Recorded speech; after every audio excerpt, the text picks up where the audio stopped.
Hey, what's up, people? Mark Duncan here, running as Oregon's next governor. So many people want to bash me for my rebel flag behind me. They want to claim false narratives. They want to give this false definition behind this flag. The truth of the matter is many people argue about this flag, its meaning, and its purpose in the Confederacy. Many people talk about the Civil War very incorrectly. They mention how the Civil War was about slavery. They use this as a narrative to push their Black Lives Movement, to tear down monuments, to go after our forefathers, our statues, our Declaration, our Constitution, and much, much more. So, if you really think that the Civil War was about slavery, then you must have missed the part where, number one, President Lincoln straight up said that he had no intentions to end, abolish, or continue slavery. He was going to leave it as it is. He didn't want to touch the issue in the beginning of the war. Period. Even quoted that it was a constitutional right of the South for slavery. Second, many northern states saw slavery as legal. That's a fact. You can look it up. Now, people ask, what was slavery really about? Or what was the Confederacy really about?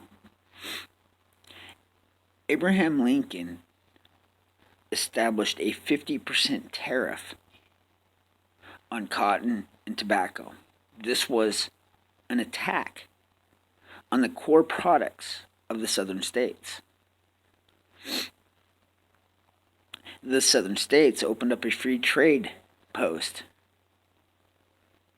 Abraham Lincoln sent the Navy to stop it. This was seen as an act of war. An act of war that had no constitutional agreements. This was unconstitutional because Congress did not approve of President Lincoln sending the Navy on our own country. Now, make no mistake, the Civil War was about overtaxation. It was about a 50% tariff that would have devastated the Southern economy. It was about big government stepping on our individual rights to self-govern. You see, the Southern states seen President Lincoln's naval act as an act of aggression. They seen it as an act of war that was unconstitutional. They had no choice but to take arms. And they fought for their sovereignty. They fought for their ability to self-govern, their ability to say no to the overtaxation, state laws, state government. These were the things that they fought for. The ability for the states to recognize their own laws, to govern their own selves. You see, the North was the aggressor. The North created the first step. Abraham Lincoln started the Civil War. And then during the Civil War, he locked up attorneys and he locked up journalists. And the reason he did this is for the media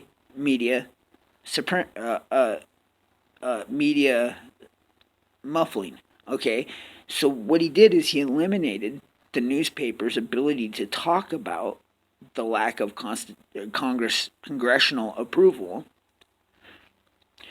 He locked up these journalists that were willing to speak about the unconstitutional fact and basis of this Civil War. And then when it was over, and many of the Civil War generals and presidents and all of them were standing trial, they were found innocent of treason. They created a loophole to prevent them from going in front of a court to recognize just how unjustified the Civil War was. So when you look back at history, what's this flag stand for? This flag is a rebel flag. It stood for a battle group that was willing to stand up for their individual rights. The right to self-govern. This flag represented the people who are willing to step up for their rights over big government, trying to impose high taxes, overtaxes, taxes that would kill them and their economy. Now we live in a generation where the Democrats want to hide this history. They want to hide the Civil War monuments. They want to hide Robert E. Lee statues, tear them down, rip them apart, vandalize them. They want to remove this flag and attack it. And they call for the removal because of hate and racism. The truth of, they want to remove this flag because this flag represents the last time the American people got tired of big government stepping on them and their rights. This represents the last time that the small group of Americans stood up for their rights and was willing to take arms against a government that became so large, so corrupted, that it shredded the Constitution. You see, this is a rebel flag that represents Americans who are willing to stand up for the constitutional rights that they were promised. The South defended their land against a northern army that invaded.